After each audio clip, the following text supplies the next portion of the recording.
Students, मैं बिट्टू तिवारी और आप सबके लिए लेके आई हूँ अभ्यास सीरीज के अंदर लीनियर अलजेब्रा का कॉन्सेप्ट। ठीक है, यदि यहाँ पे हम बात करें बेसिस की डायमेंशन आपको कैसे फाइंड आउट करना होता है, इस टाइप के क्वेश्चन की यदि हम बात करें, कोई भी आपका एग्जाम हो जिसके अंदर आपकी हायर मैथमेटिक्स पूछी जाती है तो श्योर है कि एक क्वेश्चन बेसिस की डायमेंशन से पूछा ही जाता है। ठीक है, क्वेश्चन फर्स्ट कहता है the dimension of the vector space C over R। That means आपको complex number over the real number ये क्या करती है, एक वेक्टर स्पेस की फॉर्मेशन करती है। जब कोई सेट वेक्टर स्पेस की फॉर्मेशन करता है तो उसकी जो है, जब वेक्टर स्पेस होगा तभी उसके बेसिस की बात आएगी, तभी उसके डायमेंशन की बात आती है। ठीक है, तो इसका मतलब जो है ये वेक्टर स्पेस की फॉर्मेशन करेगा तभी तो इसकी डायमेंशन पूछी गई है। ठीक है, तो यहाँ से यदि हम आपको बात करें तो C ओवर C की वैल्यू 1 मिलती है, complex number over real number over real number की आपको वेक्टर स्पेस की डायमेंशन कितनी मिलती है, 1 मिलती है। Rational number over rational number ये भी आपका वेक्टर स्पेस बनता है और इसकी डायमेंशन 1 होती है।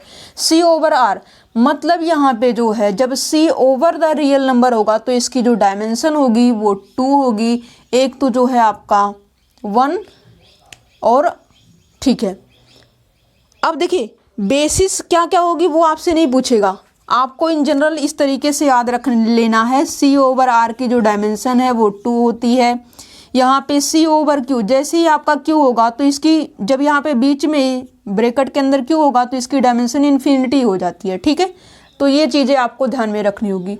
नेक्स्ट क्वेश्चन सेकेंड देखिए, let V be the vector space of M cross N matrices over a field K field दी गई है, then the dimension of the vector space V के अंदर जो है जो वेक्टर स्पेस बनेगा इसके पास कितनी डायमेंशन होगी, M इंटू N इसकी प्रोडक्ट, मतलब कोई आपकी M क्रॉस N की मैट्रिक्स होगी, उस M क्रॉस N की मैट्रिक्स में कोई आपको कंडीशन नहीं दी गई है, इसका मतलब इसके पास मैट्रिक्स के अंदर एलिमेंट को फिल करने की जो चॉइस होगी M इंटू N होगी, तो वही आपके बेसिस की वेक्टर स्पेस की डायमेंशन भी हो जाएगी। ठीक है, तो यहाँ से M इंटू N हो जाएगा, बाकी सभी ऑप्शंस आपके डिस्कार्ड हो जाएंगे। नेक्स्ट क्वेश्चन देखिए, क्वेश्चन नंबर 3। इस तरीके से क्वेश्चन को आप सोल्व करेंगे।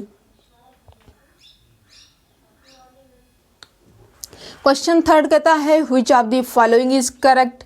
तो यहां से आपको बताना है कि R is the vector space over the set of natural number, that means ये।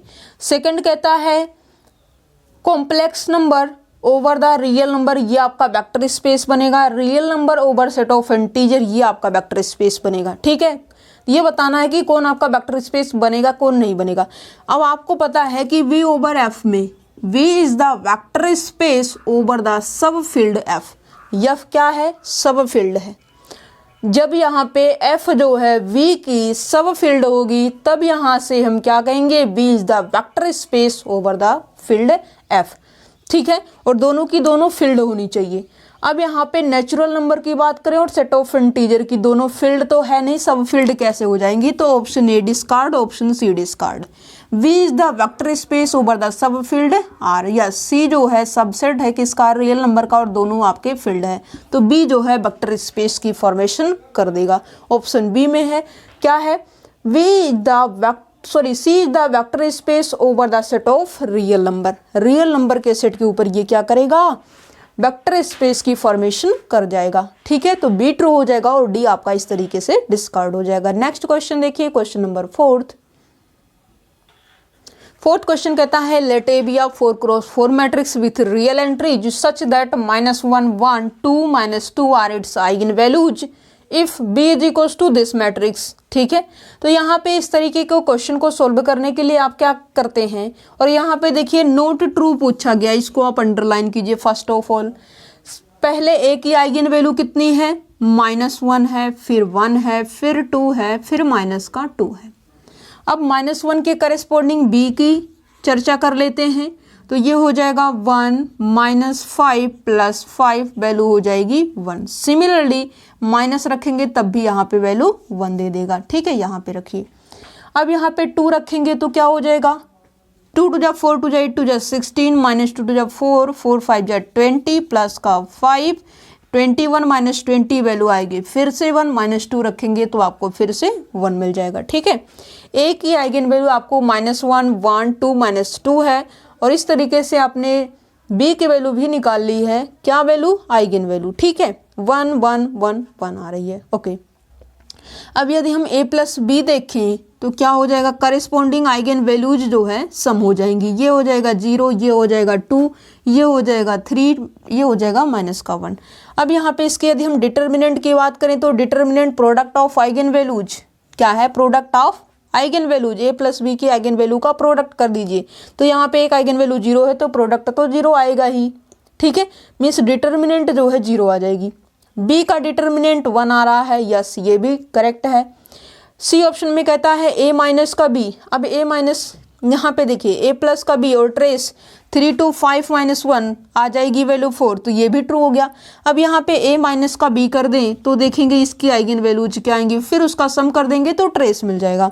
ठीक है, -1 -1 माइनस का 2, 1 - 1 0, 2 - 1 1, -2 - 1 माइनस का 3।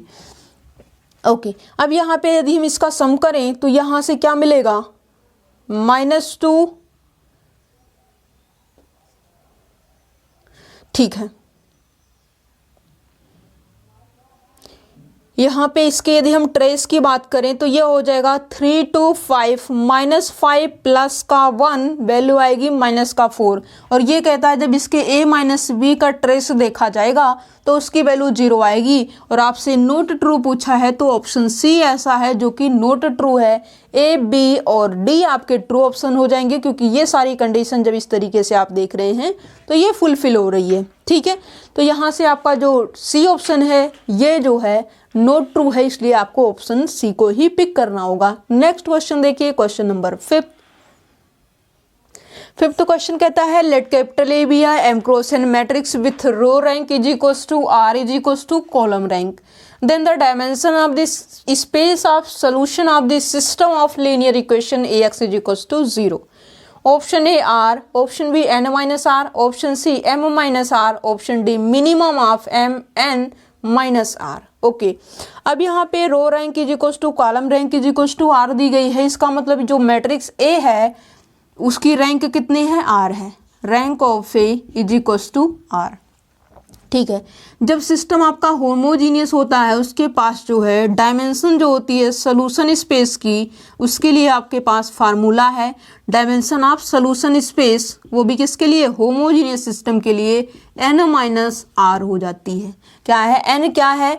इसके पास जो है number of columns minus rank of the matrix. ठीक है, जब आपका सिस्टम नॉन होमोजीनियस है, A x is equals to b के फॉर्म का है, बी नॉट इक्वल्स टू 0, इस केस में जो इसका सोल्यूशन होगा नॉन होमोजीनियस सिस्टम का वो n माइनस आर प्लस 1 हो जाता है। ठीक है, ये छोटी छोटी ट्रिक है, ये आप यदि रखेंगे दिमाग के अंदर तो एग्जाम में आपको ये चीज़ें हेल्प करेंगी। ओके, नेक्स्ट क्वेश्चन देखिए, क्वेश्चन नंबर 6।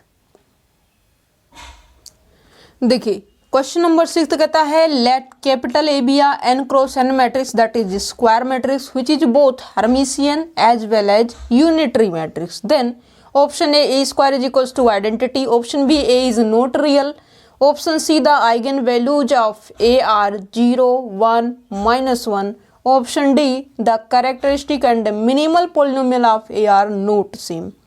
ठीक है, अब यहाँ पे देखिए मैट्रिक्स क्या होनी चाहिए? ये मैट्रिक्स हमारी हर्मिशियन भी होनी चाहिए और साथ ही के साथ इसकी जो है वैल्यू यूनिटरी मैट्रिक्स की भी देनी चाहिए।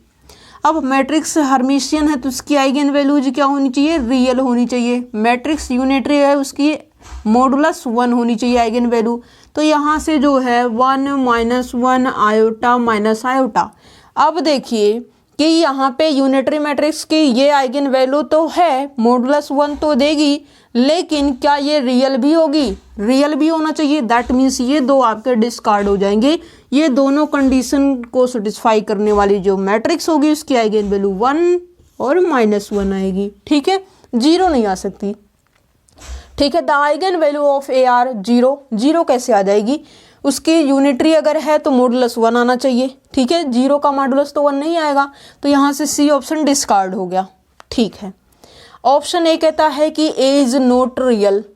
ए यहाँ पे देखिए, ए की पावर 2 करने पे आइडेंटिटी, मान लीजिए जो है ए आपने लिया 1 0 0 -1, 2 आइगन वैल्यू इसकी आएगी, पावर 2 करने पे आइडेंटिटी आएगा कि नहीं आएगा? आएगा, बिल्कुल आएगा। ऑप्शन ए जो है ट्रू हो जाएगा। कहता है ए इज नॉट, क्या ये रियल मैट्रिक्स नहीं है रियल मैट्रिक्स। कहता है नॉट रियल, तो बी डिस्कार्ड हो जाएगा। द कैरेक्टरिस्टिक एंड मिनिमल, जब इसके पास जो है दोनों आइगन वैल्यू डिस्टिंक्ट है, इसकी एमजीएम टेबल सेम है, तो ये कैरेक्टरिस्टिक और मिनिमल पॉलिनोमियल जो इसकी आएगी वो सेम आएगी, बट ये बोलता है कि दिस इज नॉट सेम, तो ये डी भी आपका डिस्कार्ड हो जाएगा। ओनली आपका ऑप्शन ए ट्रू हो जाएगा। नेक्स्ट क्वेश्चन देखिए, क्वेश्चन नंबर 7th कहता है let capital A be a 3x3 matrix with real entries such that determinant of A is equals to 6 and trace of A is equals to 0। If determinant of A plus identity is equals to 0 then the eigen value of A are. A का determinant plus का 6 आ रहा है, मतलब eigen value ए की अगर दी गई है तो इनका यदि आप प्रोडक्ट करते हैं तो आपको 6 मिलना चाहिए प्लस का। और यहाँ पे देखिए 3 2 जा 6 और ये माइनस का 6 आ जाएगा, तो ये आपका ऑप्शन डिस्कार्ड हो जाएगा। ठीक है, यहाँ पे यदि हम बात करें तो यहाँ पे प्लस का 6 आएगा और यहाँ पे माइनस का 6 आ जाएगा, इसलिए ये ऑप्शन भी आपका डिस्कार्ड हो जाएगा। यहाँ पे यदि आप प्रोडक्ट करते हैं तो ये आपको प्लस का 6 देगा, मतलब या फिर आपका जो है बी ट्रू है या फिर आपके डी ट्रू है। ठीक है, अब यहाँ पे देखिए दोनों सेम तो दी नहीं गई, इसका मतलब जो है दोनों आइगन वैल्यू तो आ नहीं सकती, 2 भी आ जाए माइनस का 2 भी आ जाए। ठीक है, क्योंकि यहाँ पे 2 है यहाँ पे माइनस का 2 है, तो एक ही ट्रू हो जाएगा। अब यहाँ पे इसका ट्रेस क्या आना चाहिए? ट्रेस इसका 0 आना चाहिए। ठीक है, तो ये हो जाएगा -3 -1 माइनस का 4 प्लस का 2, वैल्यू आएगी माइनस का 2 और इसका ट्रेस तो 0 नहीं आएगा बी ऑप्शन में जो दिया गया है। 3 - 3 ये वैल्यू 0 आएगी ऑप्शन डी में, तो बी भी डिस्कार्ड हो गया। ऑप्शन डी जो है ये ट्रू हो गया। अब यहाँ पे देखिए क्या ए प्लस आइडेंटिटी करने पे 0 मिलता है? -1 + 1 ये हो जाएगा 0, -2 + 1 आइडेंटिटी की हर एक आइगन वैल्यू 1 1 होगी। ठीक है, तो ये हो जाएगा -1, ये है आपका 3 और यहाँ पे 1 ऐड करेंगे तो वैल्यू 4 आ जाएगी। ए प्लस आई की जो आइगन वैल्यू होगी 0 माइनस का 1 और प्लस का 4 आएगी, इनकी प्रोडक्ट करेंगे तो ये वैल्यू 0 दे रहा है। ठीक है, तो इसका मतलब जो डी है ये सारी कंडीशन को सेटिस्फाई कर रहा है जो गिवन है। ठीक है, इसका ट्रेस जो है 0 आ रहा है, डिटरमिनेंट इसका 6 आ रहा है, 3x3 की मैट्रिक्स इसके पास 3 आइगन वैल्यू है और चौथी जो कंडीशन है ए प्लस आई का जो डिटर्मिनेंट है वो 0 के इक्वल आ रहा है, मतलब सारी कंडीशन फुलफिल हो रही है। तो इस तरीके से आप क्वेश्चन को सोल्व कर सकते हैं। देखिए हमने कुछ किया, कुछ भी नहीं किया है, जस्ट यहाँ पे ट्रिक का यूज किया है और क्वेश्चन को सोल्व किया है। ओके, तो इस तरीके से आप भी सोल्व करना सीख जाएंगे धीरे धीरे। छोटी छोटी चीजें होती है ट्रिक की, बट वह एग्जाम में प्रेशर होता है ना, इसलिए जो है वहाँ पे समझ में थोड़ी कम आ जाती है। इसलिए यहाँ पे जो है जितनी ज़्यादा से ज़्यादा आप प्रैक्टिस करेंगे वो ट्रिक आपके माइंड में ऑटोमेटिकली चलती रहेगी। ठीक है, आपको वो याद करने की ज़रूरत नहीं पड़ेगी, जितने ज़्यादा आप क्वेश्चन लगाएंगे उसके ऊपर बेस्ड वो आपको जो है उसी तरीके से सॉल्व हो जाएगा। ओके, कोई बड़ी बात नहीं है। क्वेश्चन नंबर 8 देखिए क्या है। क्वेश्चन नंबर 8 को डिस्कस करते हैं। देखिए 8th कहता है the system of equation 2x + y = 5, x - 3y = -1, 3x + 4y = k is consistent. ठीक है, कंसिस्टेंट का मतलब ये हो गया कि जो इसकी रैंक है और ए आर्गुमेंटेड बी की जो रैंक है दोनों की रैंक सेम है। ठीक है, जब ऐसा होता है तो सिस्टम कंसिस्टेंट होता है, अगर ऐसा नहीं होता है तो सिस्टम आपका इनकंसिस्टेंट होता है। इनकंसिस्टेंट होगा तो उसके पास नो सोल्यूशन होगा। जब सिस्टम कंसिस्टेंट होता है तो दो चीज़ें होती है, या तो यूनिक सोल्यूशन या तो इनफाइनाइट मेनी सोल्यूशन। ठीक है, तो फिलहाल के लिए पहले इसकी ए आर्गुमेंटेड बी मैट्रिक्स बना लेते हैं और ये हो जाएगा 5, ये हो जाएगा 1 - 3 वैल्यू -1 3 4 k। ठीक है, ओके। अब यहाँ पे देखिए 2 1 5, यहाँ पे यदि हम कर दें 2 से मल्टीप्लाई, क्या है 2 से मल्टीप्लाई कर दें तो ये क्या हो जाएगा, सेकेंड रो में ये हो जाएगा 2, ये हो जाएगा -6, ये हो जाएगा -2, ये हो जाएगा आपका चलिए ठीक है, 3 हो जाएगा, 4 हो जाएगा, k हो जाएगा। सब्ट्रैक्ट कर देंगे R1 से तो ये हो जाएगा 0 -6 -1 माइनस का 7 और ये हो जाएगा -2 माइनस का 5 माइनस का 7। ठीक है, ओके।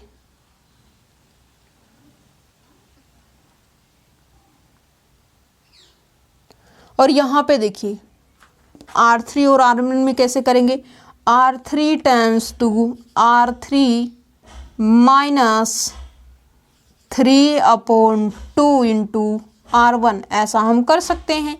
तो यहाँ से ये किसके आइसोमॉर्फिक हो जाएगा, इक्विवेलेंट हो जाएगा 2 1 5 0 -7 और -7 और ये हो जाएगा 3 -3/2 और 2 से मल्टीप्लाई तो ये हो जाएगा 0।